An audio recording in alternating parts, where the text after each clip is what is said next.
administration వస్తుంది అసలు పరిపాలన వస్తలేదు వాళ్ళకు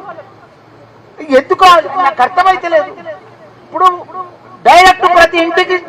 నల్ల నీళ్లు రిజర్వాయర్లు ఎక్కడ లేని విధంగా కట్టిపెట్టాం మన కేసీఆర్ గారు సిరిప్ సెక్షన్ అంతా శాంక్షన్ సిస్టమ్ అంతా తయారై ఉన్నది గాలి నల్లలు నీళ్లు తెచ్చి ఇప్పితే నీళ్లు ఇస్తే సాగునీరు కోసం మొత్తం సిస్టమ్ డెవలప్ చేసి పెట్టిండు సరిగా నీళ్లు తెచ్చి ఇచ్చి పెడితే చెట్లను నింపేందుకు రెడీగా పెట్టిండు కాలువలు పైప్ లైన్లు అవి ఇప్పితే అయిపోయాయి నువ్వు సిరిప్ మేనేజ్మెంట్ చేస్తే అయిపోయాయి అది కూడా చేయొస్తలేదంటే దానికి పట్టుకొని అది ఏదో ఇంకా పెట్టుకొని పొత్తు కూడా కొట్టి ఇష్టం ఉన్నట్టు కేసీఆర్ని తిడితే ప్రజలు గుర్తుపట్టరా పని చేసేవాళ్ళని వాళ్ళని తిడితే ప్రజలకు అర్థం కాదా సడన్ గా కేసీఆర్ గారు బస్సు యాత్ర పోతే TV9 లో మాట్లాడితే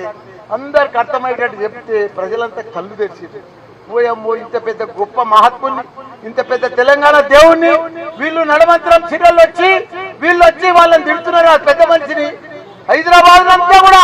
అమెజాన్ గూగుల్ ఫేస్బుక్ యాపిల్ కంపెనీలతో నింపి పడేస్తే ప్రపంచ 9 లక్షల మందికి ఉద్యోగాలు ఇప్పిస్తే ఆ కేటీఆర్ పట్టుకొని తిడితే కేసీఆర్ పట్టుకొని పెట్టి వాళ్ళ బిడ్డను కూడా జైలు వేసి ఇవన్నీ చేస్తే ప్రజలు ఊపుకుంటారా చెప్పు ఇప్పుడు MP ఎలక్షన్స్ వచ్చినాయి గెలవాలి ఛాలెంజ్ చేస్తారు గెలవాలి బాబు మా బిడ్డ నివేదిత గ్యారంటీ గెలుస్తున్నది మా తమ్ముడు రాజీ లక్ష్మారెడ్డి గ్యారంటీ ప్రజలంతా మా దగ్గర ఉన్నారు మేము పని చేసినాం నేను కూడా ఎమ్మెల్యే ఉన్నా మంత్రి ఉన్నా ఇక కూర్చున్నామంతా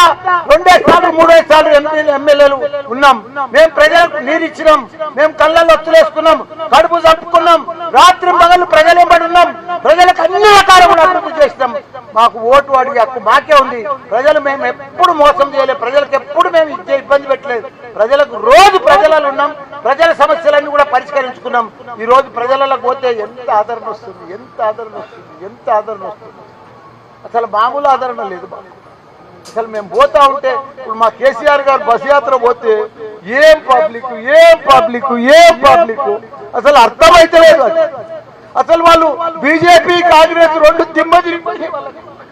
వాళ్ళు అవుట్ అయిపోయారు వాళ్ళకి తెచ్చిపోయింది ఓ అమ్మో రామరామ వాళ్ళు ఫస్ట్ మంత్ ఏదో జోరు మీద ఉందనుకో సెకండ్ మంత్ ఇక మాకే తిరుగులేదు అనుకో థర్డ్ మంత్ వస్తే గల ఆడికాడికి అనిపిస్తుంది ఇక 4th మంత్ వస్తే గల మొత్తం కుప్పకూలిపోయింది కాంగ్రెస్ బీజేపీ లేదా ఆదరణ మీకు కూడా తెలుసు అందుకే అవుతున్నారు మీకు అసలు బీజేపీకి కాంగ్రెస్ కు ఓటు బ్యాంకు లేనే లేదు ఒక లీడర్ లేడు మా కృష్ణ 3 సార్లు గెలిచాడు